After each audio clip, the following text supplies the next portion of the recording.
Yo les gars, alors aujourd'hui c'est le moment, comme je vous l'avais promis il y a quelques mois, je vous fais gagner une PlayStation 5, un iPhone 13 Pro Max et un iPhone 12 Pro Max. Pour participer, tout ce que vous avez à faire, c'est de liker la vidéo, de vous abonner et d'écrire sur la barre des commentaires, juste un commentaire, juste votre nom et Visca Barça. Et le tirage au sort aura lieu la semaine prochaine.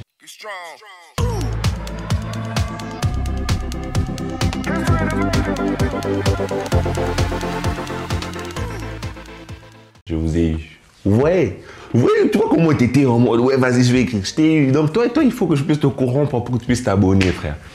Vas-y, abonne-toi. Il n'y a rien à gagner, il n'y a rien à gratter, en tout cas pour l'instant. Calmos, dès qu'on passe les 20 000 et tout, les 30 000, je pense qu'on va faire des belles petites choses. J'ai des idées. Genre, le jour où je vais au Camp Nou, je pense que je vais faire gagner une place pour le Camp Nou aussi à toi.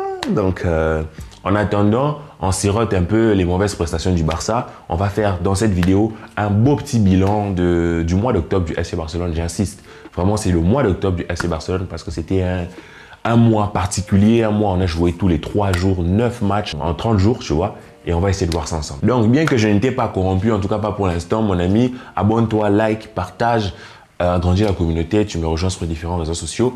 C'est top, on continue de faire grandir la communauté. Installe-toi. Après le fameux s'abonnez-vous, on commence. S'abonnez-vous. Alors, comme tu t'en doutes, j'ai pris la peine de faire pour toi vraiment une petite analyse bien de ce mois d'octobre avec des petites belles statistiques. Tout est noté sur mon fidèle compagnon, mon portable. Donc, on va essayer de décrypter ça tous ensemble. Je vais essayer de vous mettre des petites images de ce de quoi je parle. Déjà, comme je vous ai dit, pendant le mois d'octobre, on a joué 9 matchs. Dans les 9 matchs, excusez pour le bruit si ça vous a fait mal. On a joué 9 matchs. Dans les 9 matchs, il y a eu 3 matchs avec des champions, c'est-à-dire double confrontation contre l'Inter, plus le Bayern. Et à côté, il y a eu 6 matchs de Liga. À dire comme ça, on se dit, bah, c'est rien, 6 matchs, 3 matchs. Non, 9 matchs pour un mois, ça fait énormément de choses. Ça fait un match tous les 3 jours. Et des statistiques que j'ai pu retenir, donc vous noterez avec moi que dans les 9 matchs joués, donc 3 en C1, pour aucune victoire. Donc 3 matchs en C1, 3 matchs en Ligue des Champions, aucune victoire, 2 défaites, un match nul. Donc, ça fait 1 point pris sur 9 possibles. Mais en Liga, on est sur 6 matchs joués pour 5 victoires et 1 défaite contre le Real. Et 15 points pris sur 18.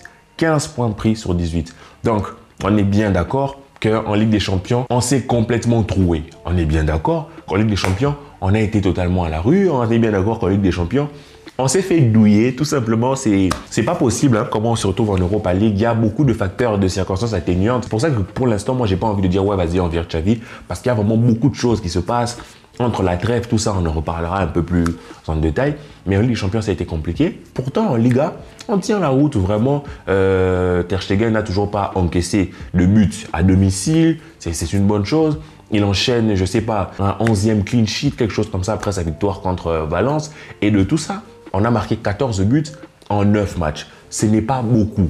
Ce n'est pas beaucoup, je suis d'accord avec vous, ce n'est pas assez. 14 buts en 9 matchs, ce n'est pas assez. Mais là où j'insiste, c'est que la moitié de ces buts, 7 buts ont été marqués par Lewandowski. Le reste est éparpillé entre Pedri, Ferran Torres, une frappe détournée, patati patata.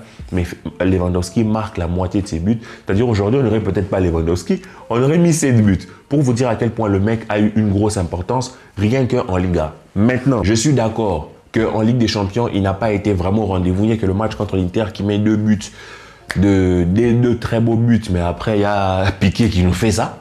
Hein? Le fameux Calma. Et on a Eric Garcia qui fait des dingueries. Donc bref, c'est passé, c'est de l'histoire ancienne. Maintenant, on essaie de regarder vers l'avant. Comme je vous le disais, Lewandowski a marqué la moitié de ces buts-là. C'est qui est énorme. Maintenant, que retenir vraiment de ce mois? Déjà, les blessures, tout simplement. On a eu 10 blessés. Là, je vais vous donner la liste des joueurs qui se sont blessés. Et quand je dis blessés, ce n'est pas les joueurs blessés actuellement. C'est-à-dire les joueurs qui sont blessés au cours du mois d'octobre. Peut-être même, je l'oublie, les joueurs qui sont blessés, qui ont raté au moins un match. D'accord? Araujo, Memphis, De Jong, Christensen, Gavi, Kessié, Koundé, Garcia, Sergio Roberto, Bellerin. Et certains sont encore blessés actuellement. Araujo encore indisponible. Heureusement que Christensen revient contre Almeria. Mais pour le match de Valence, on était tous frigorifiés. On a vu Eric Garcia qui sort sur blessure, puis Jules Koundé. très mauvais signe. Heureusement, Xavi nous rassure en conférence de presse en nous disant que c'est juste un choc, c'est juste un coup pour les deux, mais on fera plus de tests pour voir à peu près comment ça se passe. Alors, je sais que la plupart d'entre vous, vous quittez la vidéo à ce moment-ci, autour de 5 minutes et tout. Tout vous précipitez, vous aimez partir alors qu'il y a des bails. Hein? Dans la vie, il faut savoir être patient. La patience est une vertu importante, comme disent les sages. À part les blessures, qu'est-ce que nous pouvons retenir? Nous pouvons retenir quelques points. Le premier point, c'est que la trêve internationale nous a vraiment gelé en fait. La trêve internationale nous a vraiment mis un coup à la jugulaire. C'est pas possible parce que pendant la trêve internationale, c'est pendant ce moment-là que l'on a les blessures de Araujo, on a les blessures de Jules Koundé, on a les blessures de pas mal de joueurs, de Frankie de Jong, de Memphis. C'était horrible. Alors qu'avant ça, on était vraiment sur une belle lancée et tout.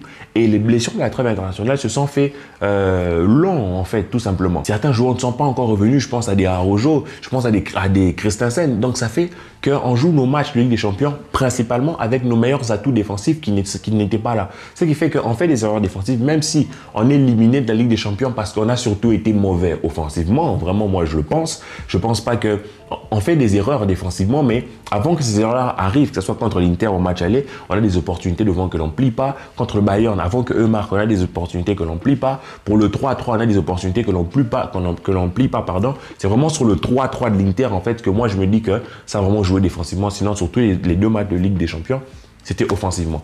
Alors, la trêve nous tue. Ensuite, l'autre point, c'est que le groupe est encore assez faible.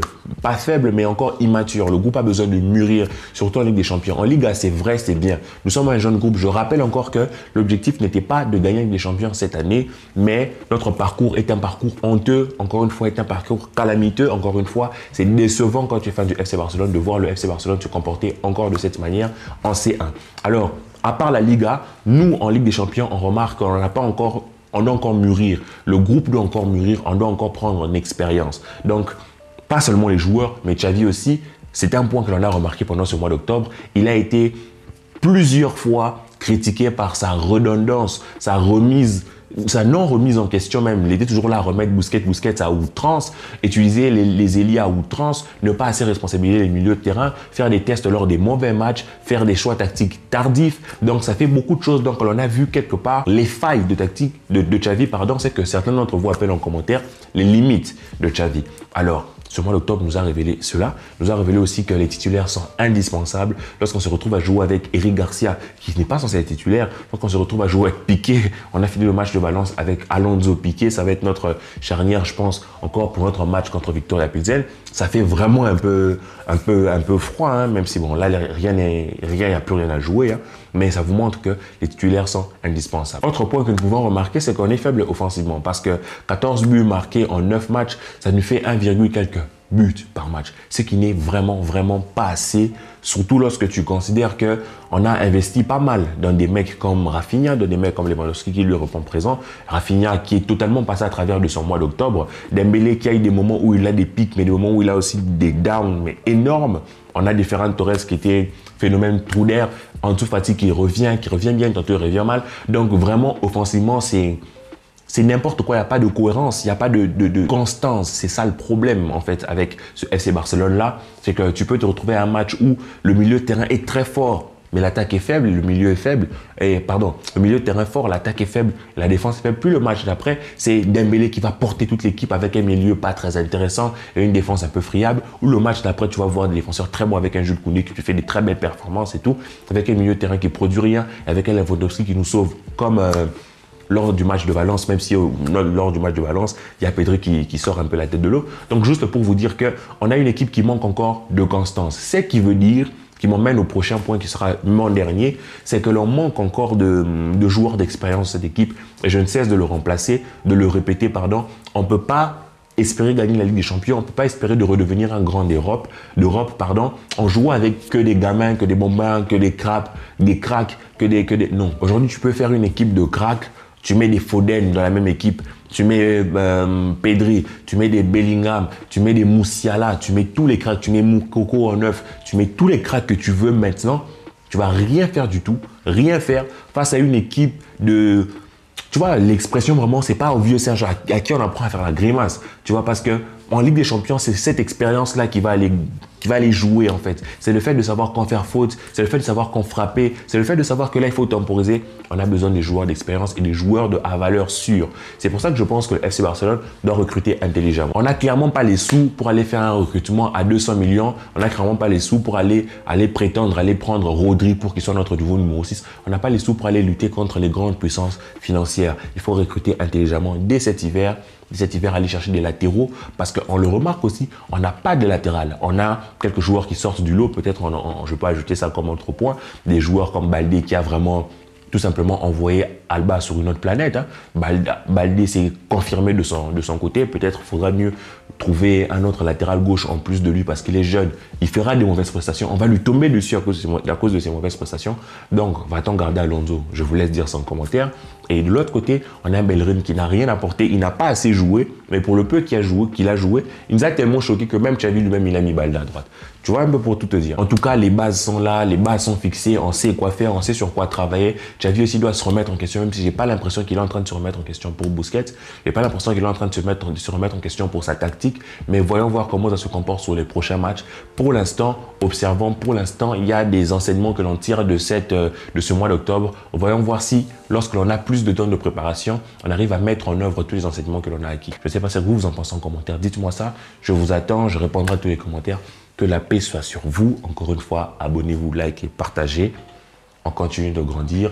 Je vous fais confiance et peace.